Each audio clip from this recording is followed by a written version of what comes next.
দোস্ত, ও দোস্ত, তোরে যে আমি কালকে কইলাম, তো দোস্ত চল। এই সময় আকাশের বৃষ্টি হচ্ছে ভরপুর, একটু শ্রীমঙ্গল থেকে ঘুরে আসি। দোস্ত তুই আমার কথাটা শুনলি না, তুই বিশ্বাস করবি না দোস্ত, গতবারে সে এবারে যে ওয়েদার আর যে পরিবেশ। দোস্ত তুই একটা জিনিস খেয়াল কর, তুই দেখ চতুর্পাশে খালি নীরব নীরব নীরব, আমি ছাড়া কেউ নাই।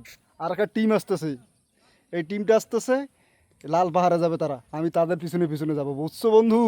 তুমি খালি খালি চিন্তা করো যে কোনো শব্দ আছে নাকি, প্রকৃতি ছাড়া আর কোনো শব্দ আছে নাকি, প্রকৃতি ছাড়া আর কোনো শব্দ নাই।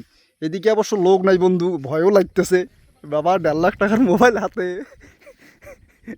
যদি কর দেয়, কারণ এনে একটা লোক নাই বন্ধু। দেখ আশেপাশে মরুভূমি না, এটা হচ্ছে গাছের মরুভূমি, গাছের মরুভূমি। এই জন্যে একটা টিম আসতেছে আমার পিছনে, ওই আমার পিছনে একটা টিম আসতেছে, ওই টিমের সাথে আমি পাহাড়ে যাব, বুঝছো? ধন্যবাদ, ভালো থাকো বন্ধু। আসলে না, তবে বন্ধু নেক্সট কক্সবাজারে মিস কইরো না, অবশ্যই তোমাকে ফোন দেবো।